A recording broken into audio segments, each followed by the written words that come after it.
करते हैं थोड़ा सा। So now let us move to the next part of our discussion, which is untouchables in Manusmriti. सबसे पहले हम ये मैप एक नजर डालते हैं इस पे और यहाँ से शुरू करते हैं। गिल्ड्स के बारे में तो हम लोगों ने पढ़ा था ना? Any doubt about guilds? Do you have or not? Sir अभी गिल्ड्स नहीं बताए थे। जाति हो गया, जाति और अच्छा नो चलिए सर, गिल्ड से जाति शुरू नहीं कर बता। देते हैं। गिल्ड बेटा एक ऑक्यूपेशनल ऑर्गेनाइजेशन होता था, ठीक है। इसका मतलब कि कॉमन ऑक्यूपेशन या प्रोफेशन में रहने वाले लोग अपने आप को ऑर्गेनाइज करते थे, उनके ऑर्गेनाइज को गिल्ड या श्रेणी कहा जाता था। और यही श्रेणियां आगे चल करके जातियां बनने लगी। जैसे एक काम करने वाले सभी लोग, जैसे बाल काटने वाले सभी लोग एक श्रेणी बना लिए तो उनकी एक जाति हो गई नाई। तो उनका वो श्रेणी भी होता था और जाति भी होता था। Stone inscriptions found in Mandsaur, Madhya Pradesh में एक स्टोन इंस्क्रिप्शन मिला हुआ है जिससे हमें पता चलता है गिल्ड के नेचर के बारे में। It records the history of guild of silk weavers. Mandsaur में जो इंस्क्रिप्शन मिला है वो सिल्क वीवर्स के बारे में है कि जो रेशम के कपड़े बनाया करते थे, जो ओरिजिनली लाटा गुजरात में रहा करते थे, लेकिन वहां से मंदसौर की तरफ आ चुके थे अपने रिश्तेदारों और बच्चों के साथ, क्योंकि उन्हें काम नहीं मिल रहा था। ध्यान से समझ लो।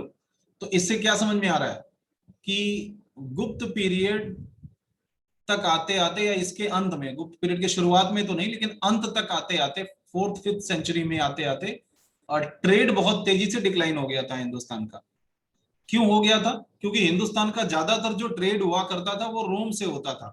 इस दौर में रोम पर हुणों का आक्रमण शुरू हो गया, बारबेरियंस का आक्रमण शुरू हुआ, जर्मनिक ट्राइब्स आक्रमण करने लगे, रोम 2 पार्ट में बट गया। आपको याद होगा ना कि 4th-5th सेंचुरी में आते आते रोम 2 पार्ट में बट जाता है, वेस्टर्न और ईस्टर्न। वेस्टर्न रोम तबाह हो जाता है, ईस्टर्न वाला बाइजेंटीन एम्पायर के नाम से जाना जाता है।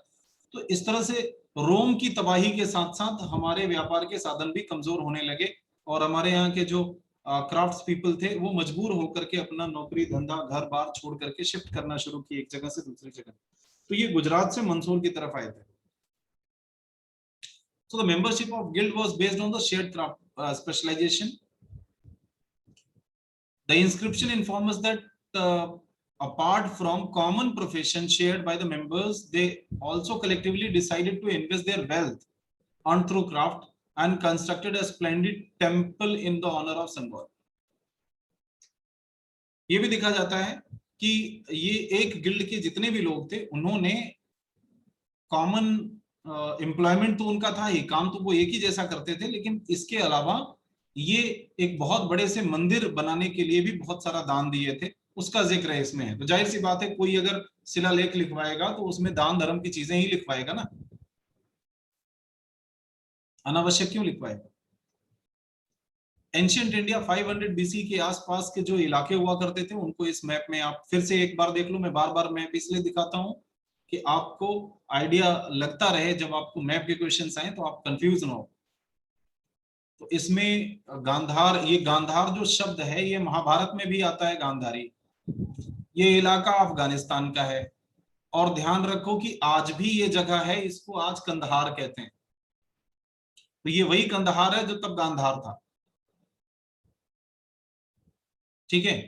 ये तक्षशिला, तक्षशिला ये वही जगह है जहां पर चाणक्य प्रोफेसर हुआ करता था, ठीक है। अब छोटा सा एक कहानी में आपको बता दूं, आपको कई सारी चीजें यहाँ पे समझ में आ जाएंगी कि क्या कुछ हुआ था। पुराना आप पढ़ चुके हो, मैं जस्ट एक रिकैप ले रहा हूं।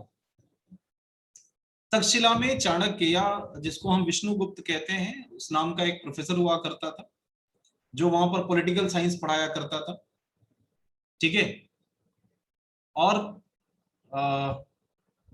जब अलेक्जेंडर का अटैक होता है, अलेक्जेंडर का अटैक इसी इलाके में होता है और तक्षशिला का जो शासक था आम्भी, क्या नाम था उसका, आम्भी, ये ध्यान रखना, ये देश के जो सबसे पहले वाले गद्दार थे उनमें से एक का नाम है। अच्छा ये देखो हम लोगों की आप अगर बहुत ध्यान से देखो, मैं थोड़ा सा एक अलग अगर लहजे में बात करूं, तो ये इलाका यानी नॉर्थ वेस्ट का जो इलाका रहा है वो हमेशा से ही ट्रबलसम इलाका रहा है। तुम्हें क्या लग रहा है कि आज ही इसमें पाकिस्तानी इन्फिल्ट्रेशन हो रहा है, आज ही आतंकवादी आ रहे हैं? ये वो इलाका था जहां पर आतंकवादी आज से नहीं, अलेक्जेंडर के टाइम से आना शुरू किए थे। अलेक्जेंडर भी तो आक्रांता था जिसने अटैक किया था यहाँ पे। और एक और चीज यहाँ पर आपको जानने लायक है, वो ये, हिंदुस्तान की सबसे पहली लड़ाई पता है जिसके बारे में जिक्र मिलता है? मतलब आई डोंट नो कि वो लड़ाई एक्चुअली कहीं हुई भी थी या नहीं, बट यस, अगर हुई थी, वेदों में लिखा हुआ है, तो वो लड़ाई भी इसी जगह पर लड़ी गई लड़ाई थी। ठीक, वो लड़ाई कौन सी थी? वो थी 10 राज्य युद्ध। उसका जिक्र ऋग्वेद में आता है कि 10 राजाओं की लड़ाई हुई थी। तो उसमें क्या होता है, एक जो है ये नदी है, रुष्णी नदी, इसके इस साइड में एक ट्राइब रहती थी जिनको हम कहते हैं भरत। ठीक है, भरत, ये भरत ट्राइब थी। और इसके इधर जो है वो 10 ट्राइब हुआ करते थे, छोटे छोटे, अफगानिस्तान पाकिस्तान वाले रीजन में। ये 10 के गुरु हुआ करते थे विश्वामित्र, और भरत ट्राइब के गुरु होते थे वशिष्ठ। इन दोनों के बीच में लड़ाई होती है, तो भरत जो है कुल के राजा होते थे, दिवोदास, सुदास, ये सब। तो सुदास जो राजा थे, उन्होंने इन 10 को की जो सम्मिलित सेना थी उसे हरा दिया और अश्वमेध यज्ञ किया। तो सोचो, भरत ने यहीं पर हराया था। पहला जो युद्ध लड़ा गया था वो भरत वंश के राजा सुदास और उधर के 10 राजाओं के बीच में हुआ था। ये 10 राजा हारे थे और भरत की जीत हुई थी, भरत वंश की जीत हुई थी। और यही भरत वंश के लोग आगे चल करके धीरे धीरे इधर इधर इधर इधर पूरा बसने लगे, और यहां तक आकर के भरत वंश के लोग बसे। ठीक है, इसी वंश के नाम पर पूरे देश का नाम भारत पड़ा हुआ है। ये पहला वंश था जो वेदों में लिखा हुआ था। आज भी रिपब्लिक ऑफ भारत कहा जाता है हमारे देश को। ठीक है, एक और बढ़िया चीज आप समझो इसमें, जो भरत वंश के राजा हुआ करते थे, यही भरत वंश आगे चल करके जो है इसी वंश में पैदा होते हैं पोरस। और इधर वाले में जो 10 जो है वो राजा थे जो बाद में हारे थे, उनमें से कई तो पाकिस्तान अफगानिस्तान वाले बॉर्डर में जा जाकर के बस गए। एक तक्षशिला में जाकर के भी बसा था, उसके खानदान में आगे चल करके आम्भी पैदा हुआ। तो सोचो, ये 10 पहले से ही भरत वंशियों के दुश्मन थे, तो आम्भी जो राजा हुआ वो पहला, आप कह सकते हो कि देश का दुश्मन हुआ। कि जब अलेक्जेंडर ने अटैक किया तो आम्भी जाकर के उनसे मिल गया, अपनी सेना पैसे सब कुछ देकर के सरेंडर हो गया। आम्भी ने जब हार मान ली, ये बात तक्षशिला के लोगों को अच्छी नहीं लगी। अगर राजा भाई सरेंडर कर दे रहा है तो राजा डर के सरेंडर किया है ना। लेकिन लोगों में तो कई सारे ऐसे लोग होते हैं जिनको लगता है कि यार मरो या मारो, लेकिन ये सरेंडर करना अच्छी बात नहीं है। तो उसी तरह का एक ओजस्वी, एक नेशनलिस्ट, राष्ट्रवादी, देशभक्त टीचर जिसका नाम था चाणक्य, उसे बड़ा खराब लगा कि उसका राजा जो है वो सरेंडर कर गया अलेक्जेंडर के फेवर में। तो वो क्या किया, उसे लगा कि यार ये तक्षशिला बिल्कुल सुरक्षित नहीं है, क्योंकि यहाँ पर यवन, यहाँ पर विदेशी आक्रमण कर रहे हैं, तो मुझे चल करके किसी बड़े राजा से मदद लेनी चाहिए। तो वो all the way from there घूमते घूमते घूमते घूमते बेचारा यहाँ पर पहुंचा। देख रहे हो, इतनी दूरी तय करके आता है पाटलिपुत्र, और यहाँ पर आ करके पटना में मदद मांगता है नंद राजा से, धनानंद। लेकिन धनानंद उसकी जो है मदद करने की तो दूर की बात है, उसको भगा देते हैं बेइज्जत करके। फिर जब वो वापस लौटने लगता है तो उसे यहीं कहीं चंद्रगुप्त नाम का एक लड़का मिलता है जो कि खेल रहा होता है, अनाथ रहता है। उसे अपने साथ ले लेता है और कहता है कि चल मैं तुझे ट्रेनिंग दे करके और तुझे राजा बनाऊंगा। उसको लेके जाता है वापस, और जा करके वो फिर से तक्षशिला में उसकी पूरी ट्रेनिंग करता है। और ट्रेनिंग करने के बाद ये घटना 326 की है जब यहां पर आता है, 326, 326 BC। और वापस ले जाकर के चंद्रगुप्त को जब तैयार करता है तो वो टाइम है 321, और फिर चंद्रगुप्त से कहता है चल अटैक कर बेटा। तो चंद्रगुप्त पहले यहाँ अटैक करता है लेकिन हार जाता है। फिर वो चंद्रगुप्त जो है थोड़ा थोड़ा करके इधर थोड़ा इधर ऐसे ऐसे करके साइड साइड से अटैक करता हुआ आता है, और लास्ट में पाटलिपुत्र पे अपना कब्जा कर लेता है और यहाँ पर अपना राज्य स्थापित करता है। और ध्यान रखना कि ये राज्य स्थापित करवाने वाला व्यक्ति था चाणक्य, जो कि एक पंडित था, विद्वान था, टीचर था, प्रोफेसर था, बहुत योग्य और विद्वान था, लेकिन वो राजा नहीं बनना चाहता था। वो चाहता तो खुद भी कहता कि हमें राजा बनाओ यार, लेकिन नहीं,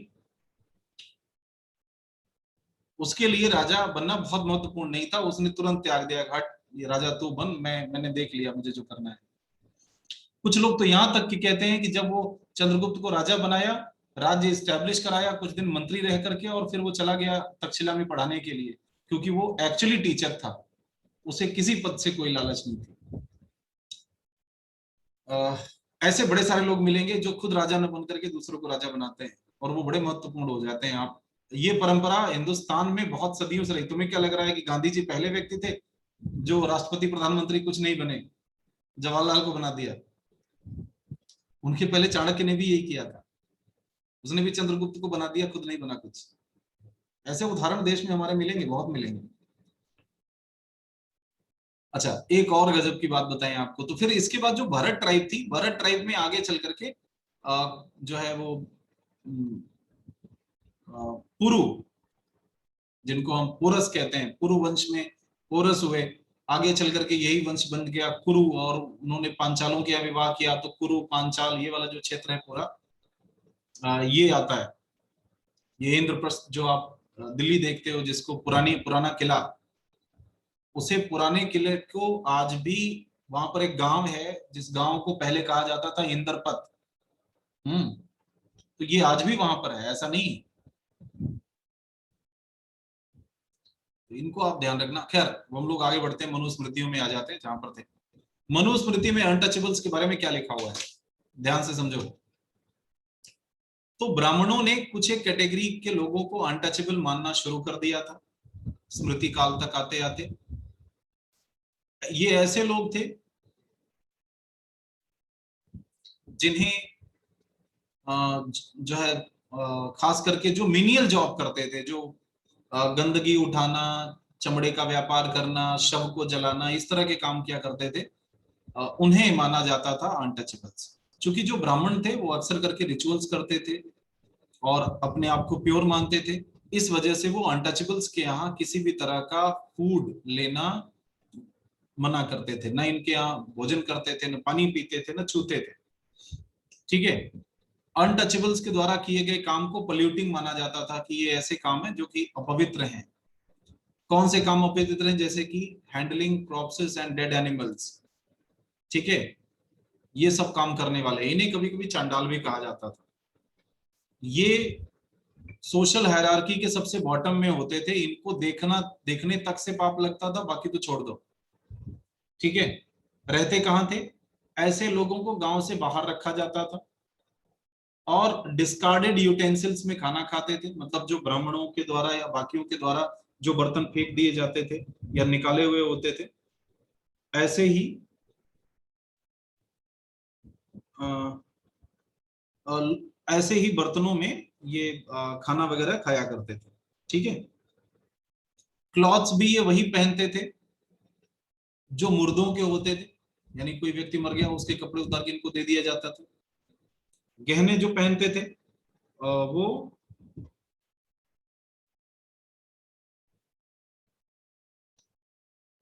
आयरन के होते थे। हाँ, और आयरन ऑर्नामेंट्स जो है, they could not walk in villages and cities at night.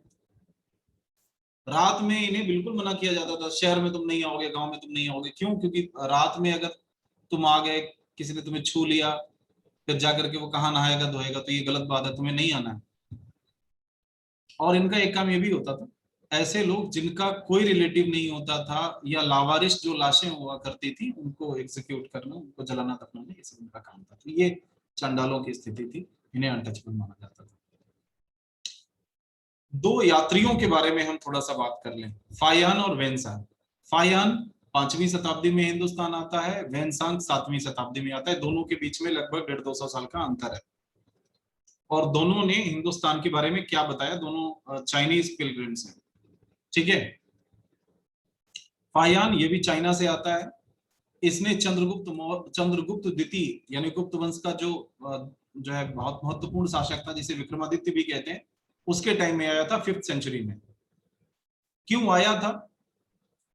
Buddhist religious places को विजिट करने के लिए और यहाँ के बुद्धिस्ट रिलीजियस टेक्स्ट की कॉपी ले जाने के लिए, कि हम आ रहे हैं हिंदुस्तान में जो बुद्धिस्ट टेक्स्ट हैं उनकी कॉपी करके लेके जाएंगे। ठीक है, और यहाँ पर जब आया तो उसने गुप्ता एम्पायर को देखा और उसके बारे में काफी कुछ लिखा, क्योंकि ही वाज क्वाइट इम्प्रेस्ड। वो क्या लिखता है कि गुप्ताज एडमिनिस्ट्रेशन वाज लिबरल, बहुत ही लिबरल था, किसी को बहुत कठोर दंड नहीं दिया जाता था, मार पिटाई बिल्कुल नहीं होती थी। इकोनॉमिक प्रॉस्पेरिटी थी पूरे देश में। ध्यान से सुनना, मैं बता रहा हूं क्या, फाहियान का वर्णन, फाहियान ने हिंदुस्तान के बारे में क्या लिखा हुआ है। ठीक है, इकोनॉमिक प्रॉस्पेरिटी थी, बहुत लिबरल शासन था। Burden of tax was not heavy, लोगों पर बहुत टैक्स नहीं लगाए जाते थे, मतलब थोड़े से टैक्स लगते थे बस। ठीक है, लैंड रेवेन्यू से ही राज्य की इनकम होती थी, यानी खेती बहुत जबरदस्त होती थी। People were free to move, लोग किसी भी जगह से कहीं भी जा सकते थे, कोई रिस्ट्रिक्शन नहीं था लोगों के ऊपर। गवर्नमेंट सर्वेंट्स को कैश में पेमेंट मिलता था। ठीक है, पेमेंट कैश में मिलता था, लेकिन लोग जो है वो लोगों से प्रेजेंस या ब्राइबरी नहीं ले सकते थे, मतलब board from taking presence and bribery. जो ऑफिसर्स होते थे वो सैलरी गवर्नमेंट से लेते थे, घूसखोरी नहीं थी। जबकि आप देखोगे रोमन एम्पायर में घूसखोरी बहुत थी, यहां पर नहीं थी। ठीक है, मोनेस्ट्रीज, संघ और टेम्पल, इनकी प्रॉपर्टी पर कोई टैक्स नहीं लगता था। They were free from government taxes. जितने भी रिलीजियस चीजें होती थी उन पर टैक्स नहीं लगाया जाता था। रास्ते सब सिक्योर होते थे, आप कहीं भी व्यापार कर लो, आप रात में अगर रात हो गई है सड़क के किनारे अपना सामान सोना चांदी रख करके सो जाओ, कोई छूता नहीं था, चोरी बिल्कुल होती नहीं थी। ऐसा था समय। कौन कह रहा है? फायान। किसके टाइम में? चंद्रगुप्त विक्रमादित्य के टाइम में। ज्यादातर लोग वेजिटेरियन थे और मीट वगैरह नहीं खाते थे, इवन अनियंस भी नहीं खाते थे। कौन बता रहा है? फायान। यहाँ के लोग प्याज लहसुन भी नहीं खाते और ज्यादातर वेजिटेरियन है। ठीक है, they did not use alcohol, शराब भी नहीं पीते। केवल जो चांडाल होते थे यानी अनटचेबल्स, जो बाहर रहते थे, वही ऐसे थे जो कि हंटिंग भी कर सकते थे, फिशिंग करते थे, मीट ईटर्स थे। लेकिन नॉर्मल लोग ये सब काम नहीं करते थे। जो रिच पीपल हुआ करते थे, अमीर आदमी, वो काफी दयावान होते थे और बहुत न्यायप्रिय होते थे। ठीक है, वो अक्सर करके डिस्पेंसिंग चैरिटी, मेडिसिन, ये सब चीजों में डोनेशंस दिया करते थे, टेंपल्स को डोनेशन दिया करते थे। लोग ज्यादातर प्रॉस्परस थे, हैप्पी थे, लिबरल थे, सिंपल थे, मॉरल थे। समझे? अब आपको क्या लग रहा है कि फायान के हिसाब से इंडिया कैसा था?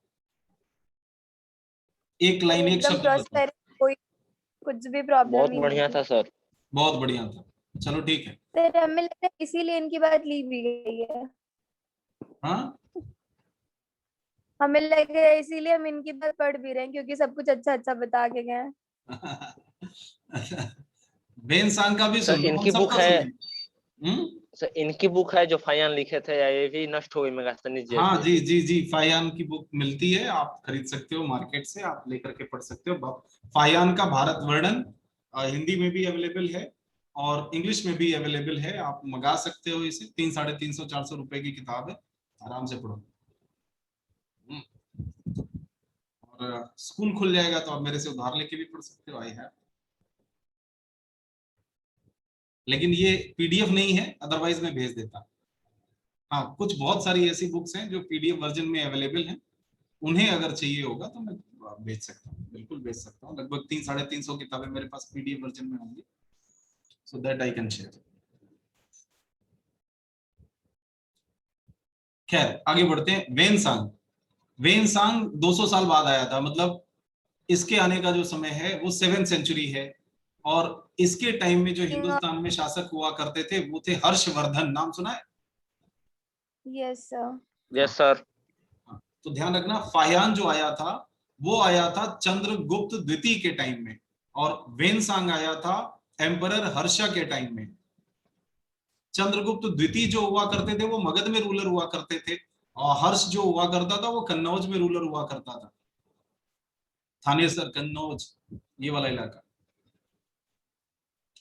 ठीक है। कन्नौज किधर है? हाँ, कन्नौज किधर है?